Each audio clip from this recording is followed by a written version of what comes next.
I lay in my bed the next morning staring out the window. I was in trouble, and I didn't know what to do.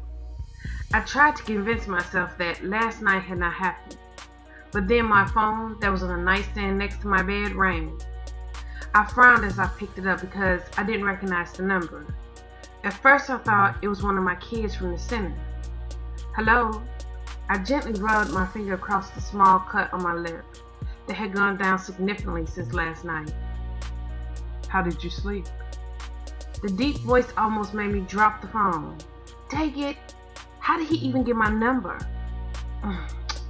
Like a baby, I lied. He chuckled. I'm glad to hear that. Why are you calling me? I wasn't even going to pretend to be cordial with him. I just wanted to let you know that today I'll be getting my own breakfast, but I'm going to need lunch. You can bring it by the shop. I sucked on my teeth. I told you I have responsibilities, and I don't have time to play the role of your mama. Get your own lunch. I hung up the phone. I put my hand on my chest. It felt as if my heart was trying to run away from my body. What had I just done? I guess I told him I was a real tough guy on the phone. I had to laugh at myself. My phone rang again. I stared at it, worrying with myself. I could just ignore him. Eventually, he'd have to stop calling, right? Or I could block his number. Yeah, I'll do that. I picked up the phone. What are you doing? I thought, shaking my head. That was the dumbest idea. What if he came over here? What if he saw Eve? What if he heard Nana? I went on and answered the phone. Hello, I spoke in a kinder voice. Fake, but kinder. Did you just hang up on me? He asked. I shook my head. No, man. My phone lost the signal. Don't be paranoid. If he killed me, I had to try to stay on his good side until I found a way to get rid of him. My mind raced for a solution to this problem. He chuckled. Monica. I see you're going to be a handful. He exhaled. Yeah. So maybe you should rethink this irrational idea you have of, I couldn't even say the words out loud. Of what? He asked. His deep voice was wreaking havoc on me. It reminded me of Focus, man. You were talking your way out of this, remember? You know what I mean. I don't have to say it. I was so glad he couldn't see me blushing right now. Come on, Monica. You're a big girl. Say it. He was enjoying the fact that he was making me uncomfortable.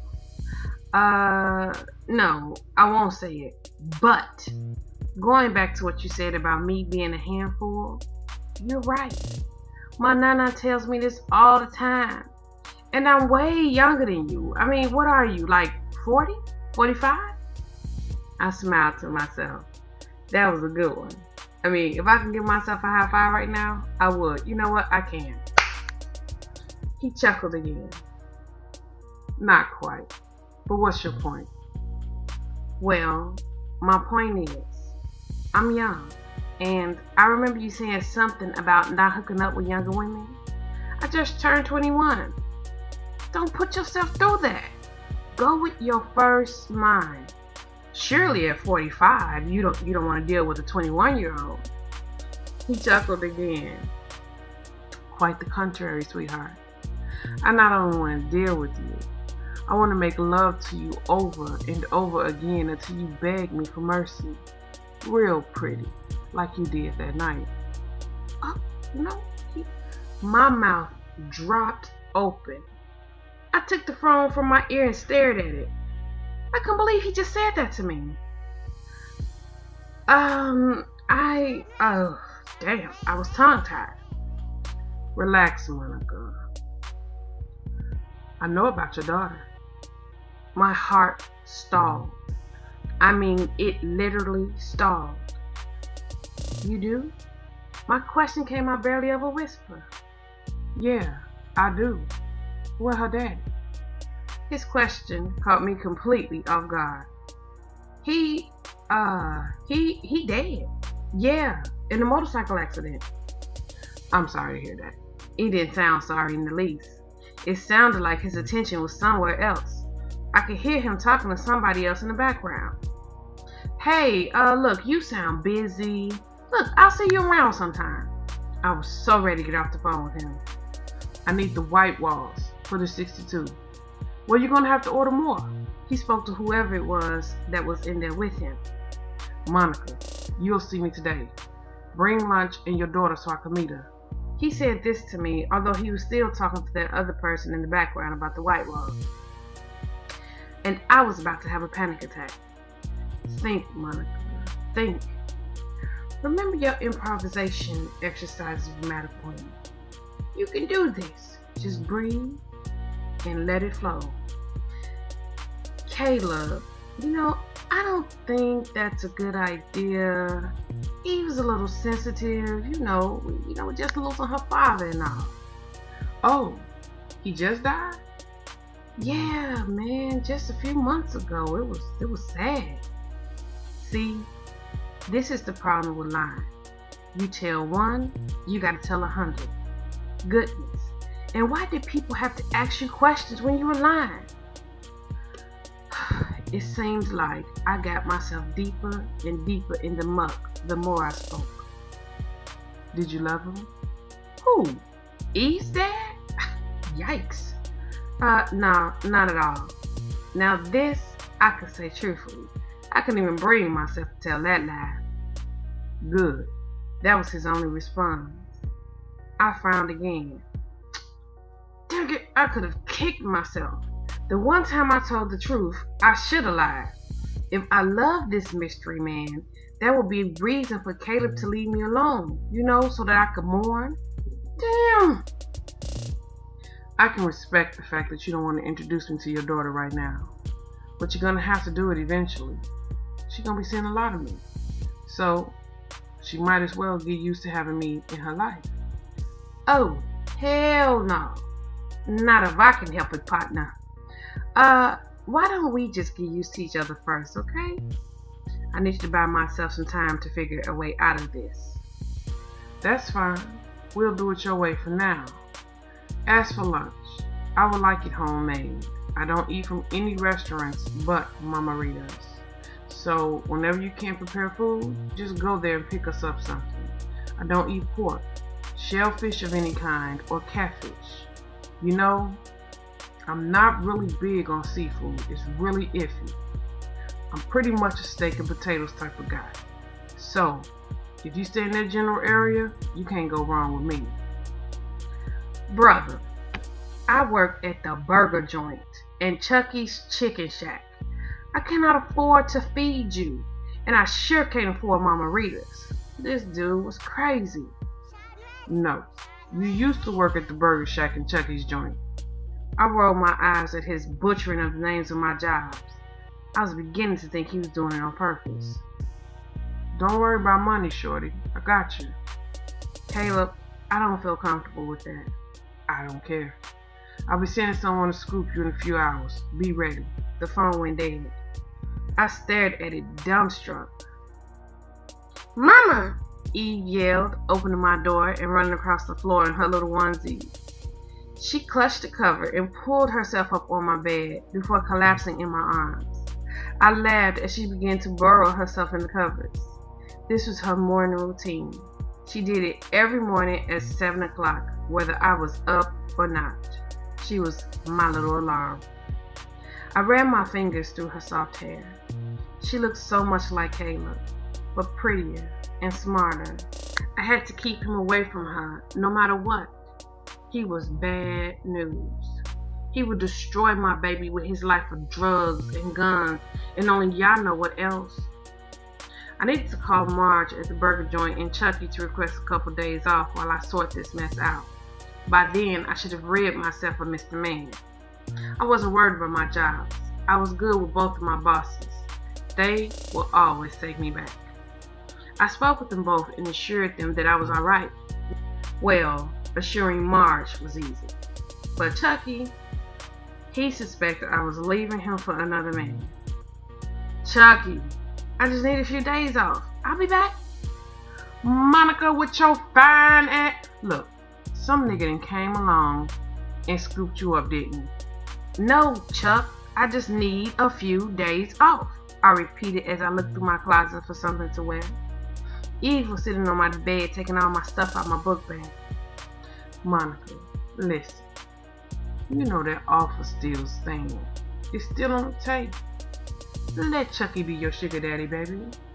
You ain't never got to work another day in your life. This Jericho. I laughed at him. Bye, Chucky, I said before hanging up the phone. He was ridiculous. That brother was stuck in the movie Superfly and couldn't get out. Okay, so what was I going to wear? I didn't want to wear anything too nice because it would make it seem as if I was interested. I wanted to wear something that said I was serious. Something that said, don't mess with me because I'm a prude. Aha, I had the perfect idea. I need to borrow an outfit from Nana.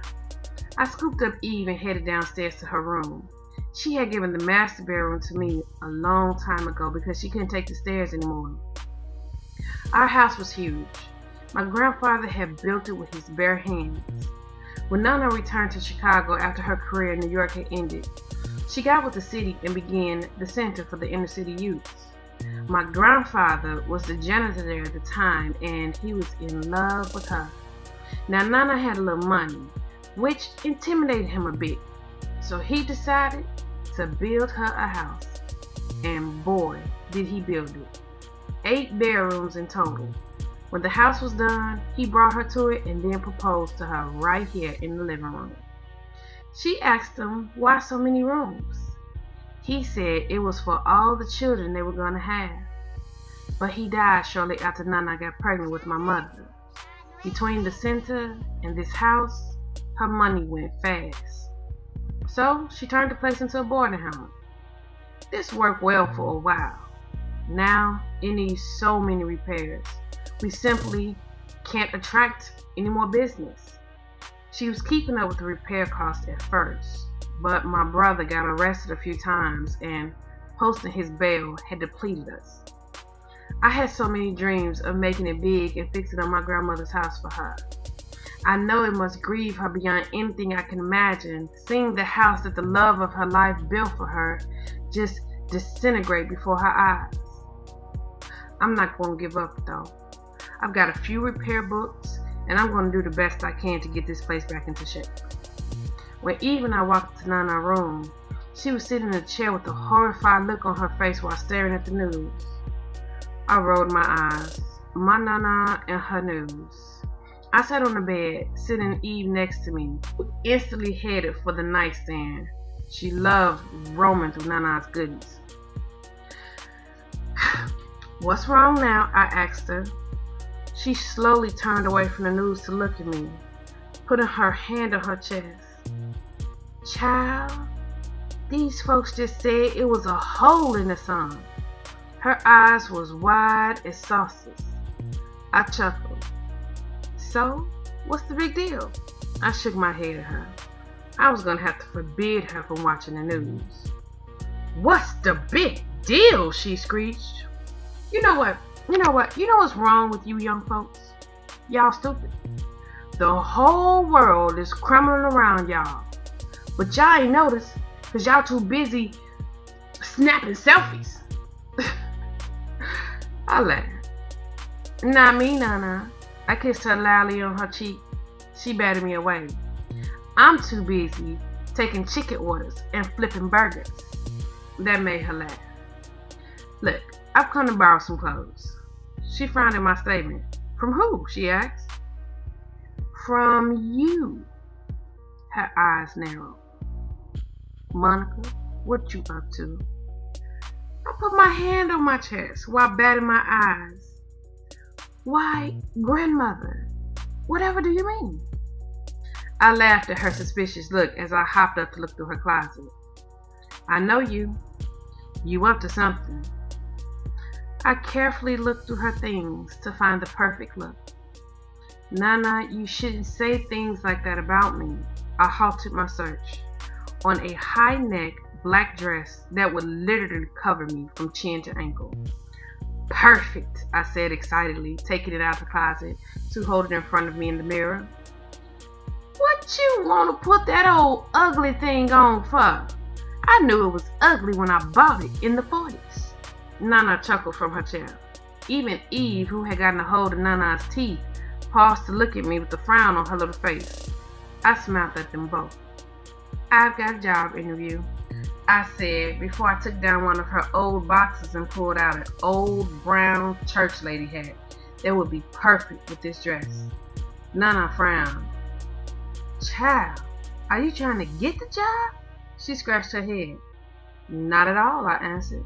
With the dress draped over my arm, I went to her jewelry box and picked out a pair of earrings and a long string of pearls. Just because I was going to be dressed like a 1940s prude didn't mean I couldn't do it in style. Oh, okay, she nodded. Look, girl, leave my teeth alone, she screeched at Eve, who dropped the teeth back in what we called around here teeth juice, before settling back in the bed like she hadn't been touching Nana's teeth at all. You better leave Nana's teeth alone. You know she don't play about them. I jokingly scolded Eve while picking her up and heading into the kitchen. I sat in her high chair and gave her a bowl of wheat circles before putting on a pot of coffee for Nana. Then I cut her and Eve up some fruit.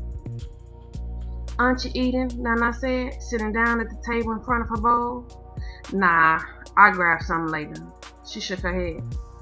You need to take better care of yourself. Breakfast is the most important meal of the day. You always say you're going to grab some later, but I know you never do. I nodded. Nana gave the same speech every morning. I just wasn't a breakfast person, you know what I mean? I love you, Nana, I told her, kissing her cheek before heading back upstairs to get ready for my important so-called job interview. The first thing I did was draw a nice hot bath. As I soaked, I thought about my game plan for Operation Unattract. See, the idea was for him to take one look at me and say, oh, wow, nah, okay, look, I'm sorry. I've made a huge mistake. Honestly, I didn't know why he was attracted to me in the first place. Guys like Kaleb didn't tend to go after the lock-wearing, cultural type. They went for the cover girl, runway model type. And trust me, Kaleb could have any woman he wanted. He was fine, paid, and the boss. Women were crazy for men like that. But not girls like me. Nah. We were into the intellectual type. The poet. The deep thinker. I mean, don't get me wrong. I know I'm pretty, but I'm average Joe pretty, not king pretty. When I finished bathing, I moisturized my skin with a little mango butter. Then I went into my underwear drawer and grabbed a plain pair of bra and panties. But then I put them back. I figured if I was going to be dressed exceptionally hideous on the outside, underneath, I was going to be fabulous. Which pair should I pick? I eyeballed my vast collection. Okay, confession time. I have a secret. I may have a little addiction to buying sexy underwear. And I don't know why either. Nobody ever sees them but me. I have never even been with another man besides Kaleb. Yet, I enjoy wearing lingerie underneath my clothes. I don't know what it is about it. Today, I was going to pull out the big gun. I went to my closet, and hanging there was a purple set that I splurged $20 on. Now I know some of y'all frowning saying, $20? But let me tell you, that's an arm and a leg for me. I stood in the mirror admiring myself in my beautiful bra and panties before reaching for my black dress. An hour later, I had become a school teacher from the 1940s. I chuckled as I scanned my reflection in the mirror from head to toe. I looked ridiculous. I tightly wrapped my locks into a low bun and topped my outfit off with a huge church lady hat that had lost its shape decades ago. Plopping on my head, it drew so low it covered the top portion of my face. To finish the look, I threw on a pair of Nana's old eyeglasses. Since the dress fell to the floor, I went on and sported my Adidas. Hours later, I rejoined Nana and Eve downstairs. They both paused for a moment to look at me before erupting in laughter. I smiled. Perfect. Now, for Kaleb's lunch.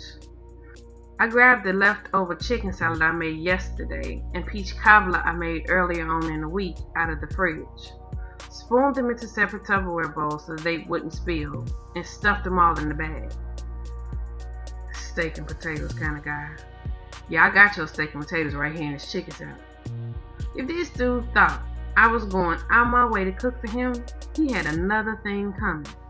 Imagine me cooking for my enemy. Ha! He had the wrong girl. I threw what was left of some salad dressing along with the fork in the bag. I didn't try to arrange it nicely either.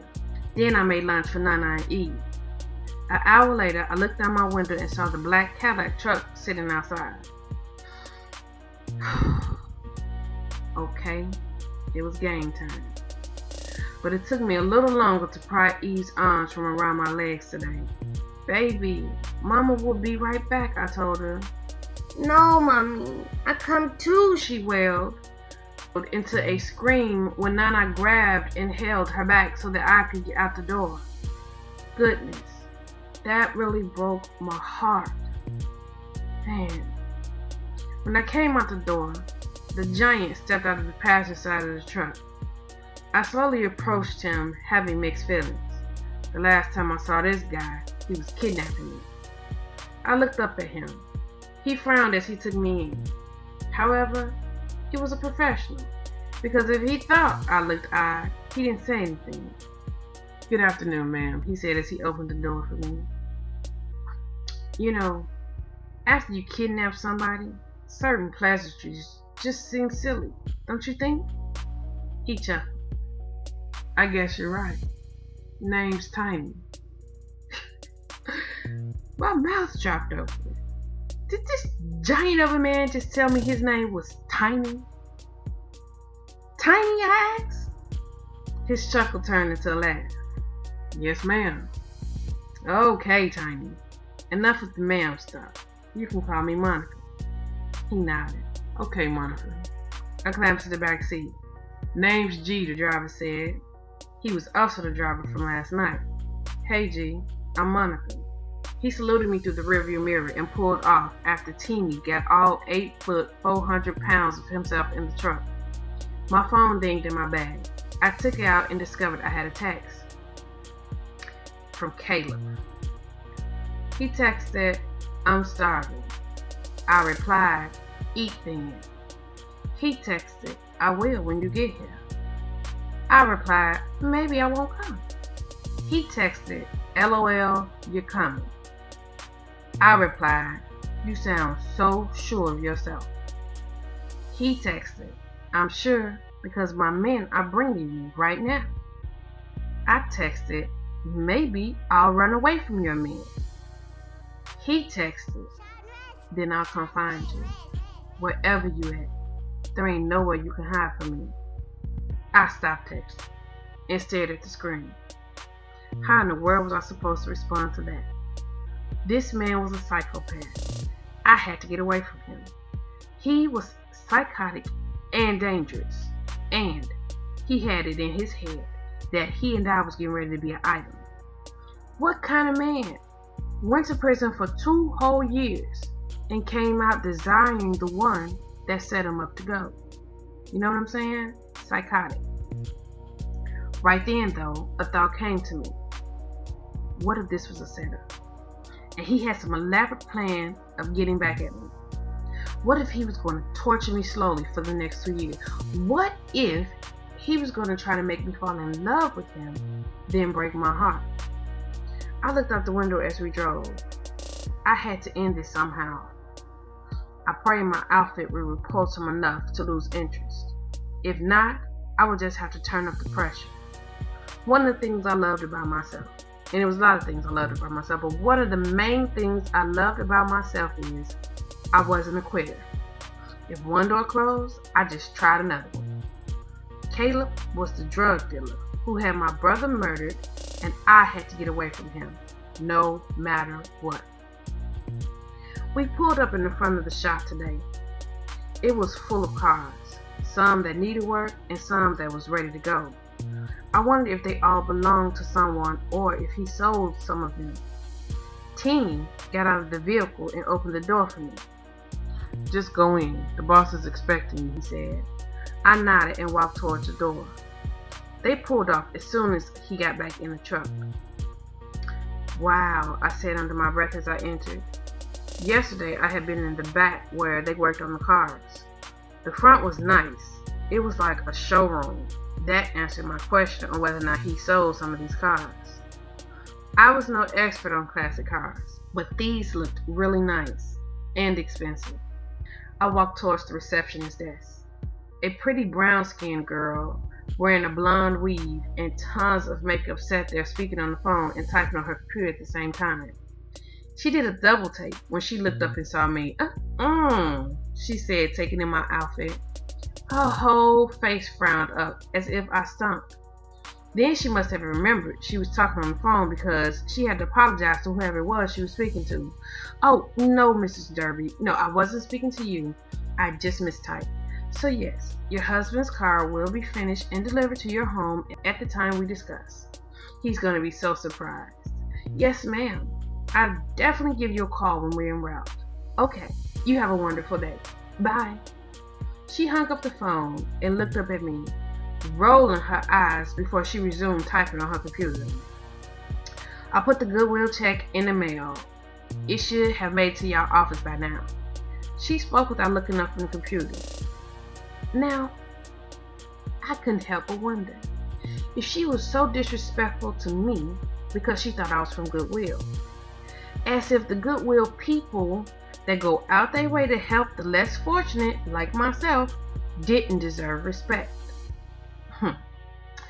So, of course, I had to have a little fun with this situation. How could I not? I cleared my throat, which got her attention. I am not from the Goodwill office, Missy. I'm from the mayor's office. My voice was laced with authority.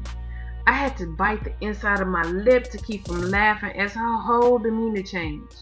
She sat up straighter. Oh, I'm so sorry, miss. Please forgive me. How can I help you today?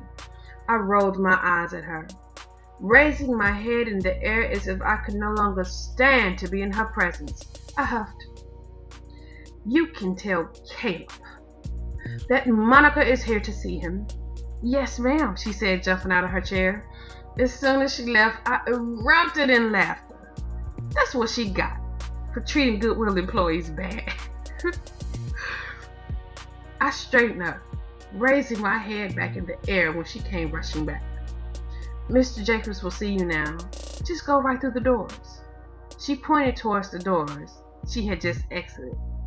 I walked past her with my head in the air, and for good measure, I gave her one last huff. The poor child was sweating. My cheeks hurt from trying to keep a straight face. When I touched the door, I gave in and let my grin free. Goodness, some people were just easy. However, I came up short as I walked into the office. Kaleb wasn't alone. He sat at his desk, speaking with a man with long locks that sat in the chair on the other side. His back was to me so I couldn't see his face. Kaleb raised his eyes from something he was reading that the guy was showing him, and oh man, the look on his face was priceless as he took in my apparel. His look of horrified amusement caused the man he was speaking with to turn and look at me. Shlomo, I said, recognizing him instantly. Troublemaker, he responded, coming to his feet as he took in my outfit. A huge smile spread across his face. What are you wearing? He asked. What are you doing here? I responded. I'm visiting my client. I could hardly understand him over his chuckling. Your client? Wait, it was you that got him out of prison early? Shlomo's smile turned real smug upon hearing my question. Well, you know, I do what I can do. He spoke with fake modesty. No! I yelled at him. I was so mad I could scratch his eyes out. I felt betrayed. No! That's not good. Shlomo frowned.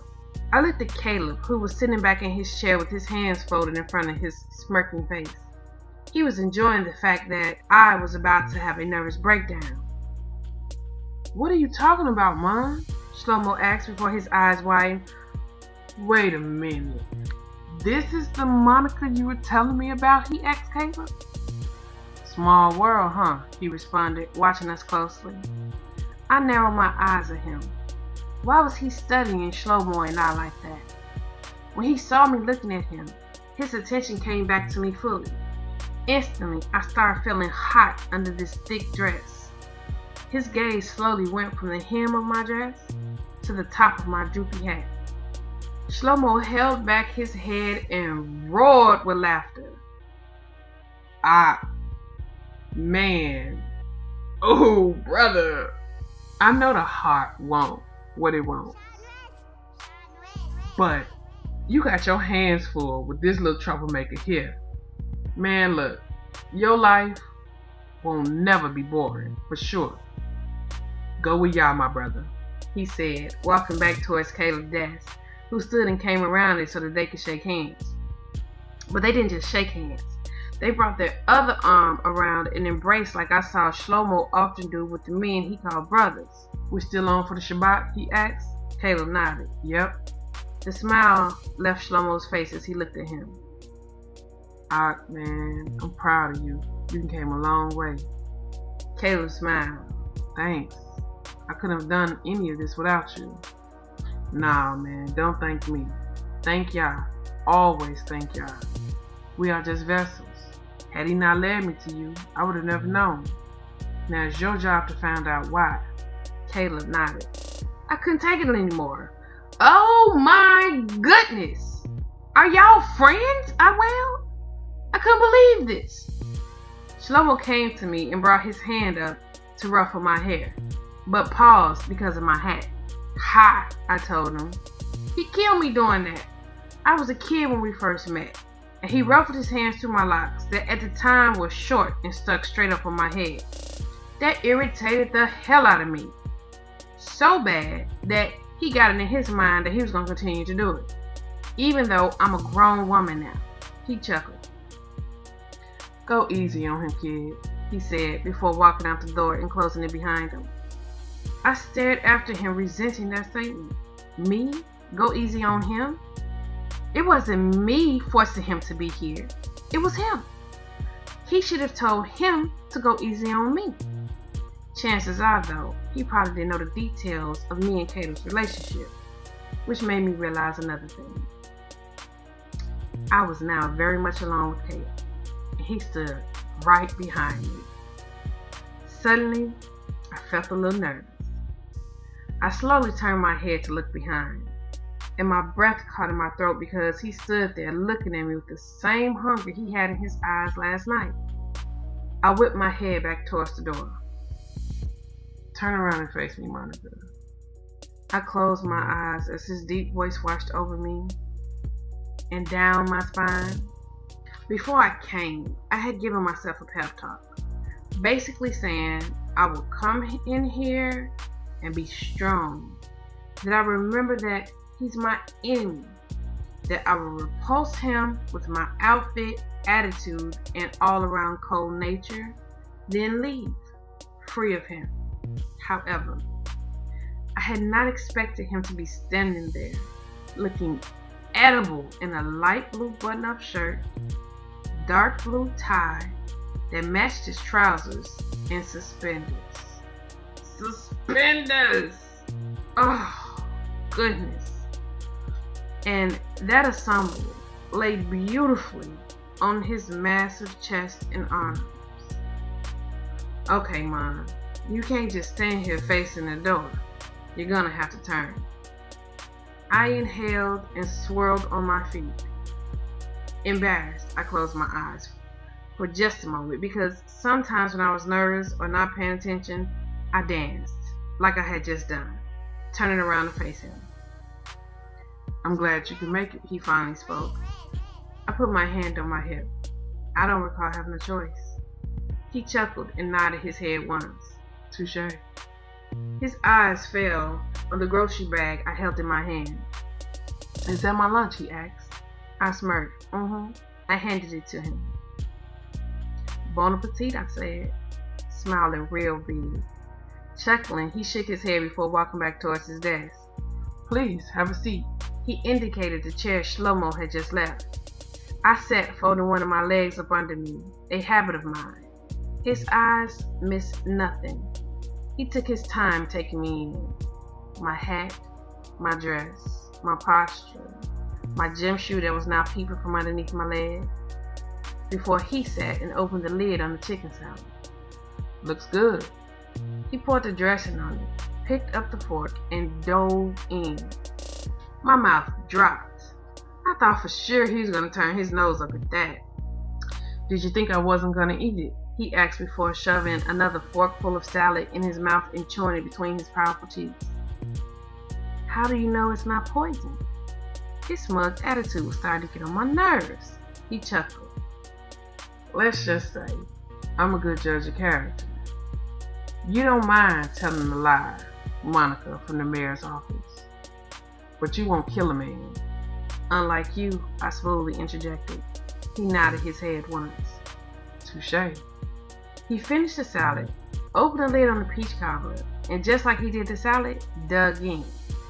I frowned. Don't you want to microwave that? He chuckled, shaking his head. Not necessary. I'm easy to please. As long as the food is clean, I'll eat it. Just double what you give me next time, and I'm right as rain. His deep gaze connected with mine. Even if it's just thrown together, he continued, his deep, raspy voice letting me know he was aware of what I had tried to do. Guiltily, I bit down on my lip. So, tell me what motivated your look today. I shrugged my shoulder. I dressed how I feel, which was true. He nodded. Got it. When he was finished, he neatly put everything back in the bag. It was really good. I bit my bottom lip again because I'll be doggone if his compliment didn't just thrill me a bit. Did you make it? I nodded. He smiled. You can cook. That's good. How's Eve? I stiffened at the mention of my daughter's name. How do you know Shlomo? I asked instead. He looked at me for a minute before he chuckled and shook his head. He showed up to visit me in jail early on in my case. Afterwards, I fired my lawyer and hired him. I frowned. He just showed up out of the clear blue? Yeah, I thought that was strange too. So you can imagine my surprise when looking into him led me to you. I stared at him through my grandmother's glasses. You know what I find strange? How it is you know so much, yet you don't know who my brother Man is, after calling a hit on him. He raised his hands. Nobody's perfect, Monica. I'm doing all I can to rectify the situation. And I'm the tooth fairy. I was ready to go. The outfit didn't work, so it was time to retreat and go to plan B. I stood. Well, I've done my job. I bid you adieu. Not quite. He didn't raise his voice. In fact, he spoke in a low tone that was somehow even more threatening. Sure, I did. You wanted lunch? I bought it. That's it. He slowly shook his head, watching me, with eyes that missed nothing. Nah, it's not. I'm still hungry. I held up my hands. Sorry, I don't have any more food. Come here. The look in his eyes reminded me of a tiger that had just spotted a gazelle. Why? I asked, my voice barely over a whisper. I swallowed. Oh goodness. How had I survived being the source of his hunger for the first time? The drugs. The dope. Man, I was so nervous. I almost wished I had a little bit of that right now. Come here, around the desk. Don't be afraid. I don't want to. He chuckled. I know. or be a good girl and come anyway? He still spoke in that low, deadly voice that said, "Don't disobey me." I inhaled and slowly walked around the desk to him. I stopped a few feet from him, but I might as well had not bothered because he reached out his arm and wrapped his big hand around my waist to pull me closer. I screeched when he suddenly lifted me in the air and gently placed me on the desk in front of him, displaying just how strong he was. And because he sat right in front of me, my legs were spread on both sides of him. I pulled at the dress, trying to keep as much of my legs covered as I could. I was so glad I had worn this maxi dress. "Kaleb, this is so inappropriate," I whined because he just sat there looking up at me, watching me squirm in embarrassment. The way he was looking up at me, he was so close, and he smelled so good. Oh, he was so big and strong, just pure power between my legs. I felt that if he touched me, he would just make me melt into a puddle on this desk right in front of him. He brought his hand up. I stiffened as he took off my glasses and put them on the desk next to me. Then he took off my hat. Seconds later, my bun came unraveled as he pulled out the pins and the band that was holding up my massive hair. I put my hand up to catch it, but I had way too much hair for that, so it just spilled down around my back and shoulders. "You're so beautiful." He spoke low. I was drowning in his deep, dark gaze. "When I first saw you in this get-up, the only thing I could think about was how much I wanted to unwrap you." He undid one button at my neck. I could barely focus on much else, wondering what you have on underneath this. The whole time he spoke, he undid buttons. When he reached the top of my breast, I grabbed the dress. "What are you doing?" I asked. His gaze raked up over my exposed neck and the top of my chest. He brought his hand up and gently ran his finger down my neck and chest where I held my dress together. He looked up at me and smiled. "Come on, don't be a chicken. Show me what you got on under there." "No, Kaleb." He sat back in his chair, giving me a little space, but not much. He put his elbow up on the arm of the chair and leaned his head against a raised finger. "You know, you play at being bold and brave and outgoing, but you're not. Underneath all that sass is a scared little chicken." Okay, so I was very much aware of what he was doing. This little reverse psychology he was attempting was very immature. Yet, I generally found it hard to resist the challenge.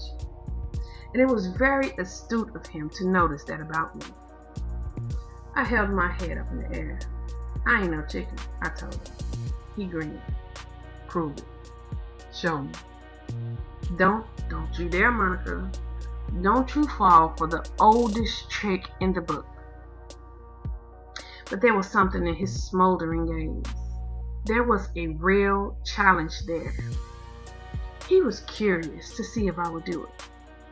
And that is what made me begin to unbutton my dress. Maybe Nana and Stormy was right about me, and I wasn't wired too tight. But him challenging me, I don't know, it was kind of exciting. His eyes hungrily followed my fingers as I undid each button. When I got to my waist, I stopped. Oh, the look on his face was so worth it. He took in my beautiful purple bra like a little boy in a candy store. And for a moment, I was dumbstruck by the fact that this powerful, handsome man was looking at me this way. "Damn, baby, you perfect," he whispered. I bit my bottom lip. No man except Kaleb has ever seen my body, and I couldn't help but feel like no man ever would. He sat up, bringing himself closer, our mouths only inches apart. He touched my healing scar with his thumb. "Does it hurt?" I shook my head. "Can I kiss you?" he whispered. Man, I was lost. It was like he held me in a trance. I remember feeling this way that night, but I thought it was because of the drugs. I nodded. He balled his hands up in my locks and brought my lips to meet his. The first touch of our lips was gentle, just a genuine need to reconnect. But it wasn't long till he deepened the kiss. I moaned, bringing my hands up to hold on to his wrist as he devoured my mouth. It was like a fierce sea that was washing over me. At some point, he stood and lowered my back against the desk, pressing his hard body up against my soft one. His hungry kiss that left my lips swollen and slightly sore was making its way down my body. Bruh, you need to talk to the Cubans. They won't do business with me until they hear from you, Rashid said, barging into the office. Kaleb moved so fast I was confused as to what happened for a few seconds. 1 second, I was laying on his desk, lost in a haze of passion, and in the next, his big arm was under me, scooping me up so that the front of me was pressed against his, hiding me from Rashid's view. Rashid, get out, he growled. He was so angry, his body was pulsating with rage. I ran my hand down his arm, trying to call him. Hey, bruh, that trick can wait. The Cubans can't. You know they don't want to mess with me unless they know you got me covered. Nigga, get out of my damn office, Kaleb yelled. Rashid flinched from the pure force of anger that was coming from his brother. Damn, man. Calm down. Bruh, you got anger problems, he said, with fear on his face. Kaleb moved as if he was going towards his brother, but I clutched him tighter. Rashid didn't say another thing. That man got out that office. And for just a moment, I rested my forehead on his chest, trying to catch my breath. Wow. Kaleb, angry, was scary. It was like a bucket of cold water. I slid off the desk. Man, shorty, I'm sorry about that, he said. I shook my head, refastening my buttons. What had I been thinking in the first place? Cubans? His brother mentioned Cubans. Even I know he was talking about drugs. Good job, Monica. Baby, he tried to grab my hand. I slid out of his grasp before continuing to button up my dress. I didn't bother to do it all the way to the top. My 1940s school teacher look had been tarnished. My emotions were a wreck. How could I fall into the hands of a drug-dealing murderer of my brother so easily? I was a disgrace. I was weak. I was disgusted with myself. When I looked up at him, I had a new lease on life, more determined than before to get rid of him. I'm done here, right? I asked, already formulating my plan B. He stood looking at me for a moment, studying me like no one else could, before he reached down to open a drawer and then pull out a credit card. This is for you. Get whatever you need with it, whatever Eve needs. Pay whatever bills you have, and buy food. I stared at the card. Kaleb, I don't have a choice. He quietly finished my sentence for me. That really pissed me off. I folded my arms. So you just gonna force me to be a criminal with you and spend your drug money on myself and my child? I spat, wanting him to know how selfish he was. He looked at me with those eyes of his that missed nothing. You got it all figured out, don't you? Well, is it drug money or not? I hissed. He chuckled. It doesn't matter. Like I said, you have no choice. The only money you are gonna get will come from me. Get used to the idea. Make it easy for yourself and those you care about. I rolled my eyes. There he goes, threatening my people again. I snatched the damn card from him. Ooh, I was going to make him pay for this. I will be having dinner at Mama Rita's, so don't worry about me tonight. I nodded, rolling my eyes. He reached back into the drawer and pulled out a set of keys. Can you drive? He asked. Of course. He handed me the keys. Come, was all he said as he headed out his office. I grabbed my things and followed. Why in the world did he just hand me car keys? Rashid leaned against the receptionist's desk, flirting with her. When she saw me, her mouth dropped as she took in my hair that was now down and falling to my waist, my kiss-swollen mouth, and my dress that was no longer buttoned up to my chin. And I'm pretty sure I had a hickey on my neck, 'cause I bruised easily. I couldn't resist. I stuck my tongue out at her. That's what she got for being mean. I laughed when her mouth dropped open, but my laughter died when my eyes connected with Rashid's. My steps slowed just a bit. Hate. Pure hate is what I saw in his eyes. I frowned as we passed him. Kaleb put his hand on my lower back and guided me across the showroom floor. Hey, bruh, ain't you gonna introduce me? Rashid yelled after us. Nope, Kaleb responded without turning to look at him. We walked through the doors, and now my mouth dropped. Sitting outside was a cream Land Rover that looked a lot like Kaleb's, only more feminine. In the back seat was a brand new car seat. What's this for? I asked. I'm a busy man. When I need my lady, I need her to come quickly. I don't have time to wait on the damn bus. He was frowning. The encounter with his brother changed his whole demeanor. He walked me to the driver's side and opened the door. Kaleb, I can't accept this. It's too much, I said, pleading with him, with my eyes, not to force this upon me. You don't have a choice, he told me again, still speaking in that deadly calm voice. Yeah, what had I been thinking? I told him, swallowing my rage. I slid into the seat. Tell me, Kaleb, do you still live in the same place you lived before you went to prison? He looked at me for a minute before he nodded his head. Why do you ask?